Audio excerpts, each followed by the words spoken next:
जैसा कि आप सभी जानते हैं, प्रेम ने गुस्से और गलतफहमी में आकर राही को घर से बाहर निकाल दिया था। उस समय प्रेम को बिल्कुल भी अंदाजा नहीं था कि उसका यह फैसला आगे चलकर उसकी जिंदगी का सबसे बड़ा पछतावा बन जाएगा। दूसरी ओर, राही ने टूटने के बजाय खुद को संभाला और अपने जीवन की नई शुरुआत करने का फैसला किया। उसने अपने दर्द को अपनी ताकत बनाया और पूरी मेहनत के साथ अपने करियर पर ध्यान देना शुरू कर दिया। समय बीतता है और राही अपनी कड़ी मेहनत के दम पर डिस्ट्रिक्ट जज बन जाती है। उसकी इस सफलता को देखकर हर कोई हैरान रह जाता है। लेकिन उसकी जिंदगी में एक और बड़ा मोड़ तब आता है जब उसे पता चलता है कि वह प्रेग्नेंट है। यह खबर सुनकर राही कुछ पल के लिए भावुक हो जाती है, क्योंकि उसके सामने अपने आने वाले बच्चे के भविष्य की बड़ी जिम्मेदारी होती है। राही सबसे पहले यह बात अपनी मां अनुपमा को बताती है।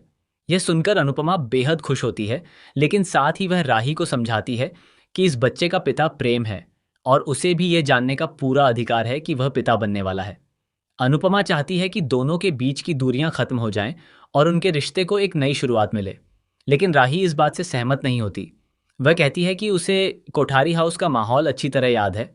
वहां का वातावरण ऐसा नहीं है जहां वह अपने बच्चे को सुरक्षित और अच्छी परवरिश दे सके। राही साफ शब्दों में कहती है कि वह अपने बेटे या बेटी को ऐसे माहौल में बड़ा नहीं करना चाहती जहां हर समय तनाव और रिश्तों में कड़वाहट हो। राही फैसला करती है कि वह अपनी पहचान और अपने करियर को सबसे पहले रखेगी। वह अपने पैरों पर पूरी तरह खड़ी होकर अपने बच्चे का भविष्य बनाएगी। वह कहती है कि वह इतनी सक्षम बनना चाहती है कि अपने बच्चे की हर जरूरत खुद पूरी कर सके। उसका सपना है कि उसका बच्चा हमेशा गर्व से कहे कि उसकी माँ ने अकेले अपने दम पर उसे बेहतर जिंदगी दी है। इसी बीच कहानी में 4 साल का बड़ा लीप आता है। इन 4 वर्षों में राही अपनी बेटी की परवरिश बेहद प्यार और जिम्मेदारी के साथ करती है। दूसरी तरफ प्रेम अपनी गलतियों का बोझ लेकर जी रहा होता है। उसे हर पल राही और अपने होने वाले बच्चे की याद सताती रहती है, लेकिन उसे उनके बारे में कोई जानकारी नहीं मिलती। फिर अचानक एक दिन प्रेम के फोन पर एक अनजान नंबर से कॉल आती है। जैसे ही वह कॉल उठाता है, दूसरी तरफ से एक छोटी सी बच्ची की मासूम आवाज सुनाई देती है।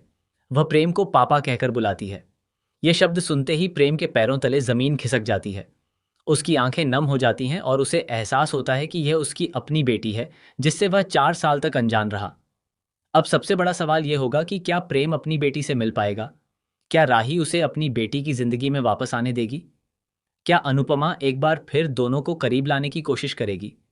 और क्या इतने वर्षों की दूरियां खत्म होकर यह परिवार दोबारा एक हो पाएगा? या फिर कहानी में कोई नया और बड़ा ट्विस्ट आने वाला है? आने वाले एपिसोड में इन सभी सवालों के जवाब मिलने वाले हैं, जहां इमोशन, ड्रामा और कई बड़े खुलासे दर्शकों को देखने को मिल सकते हैं।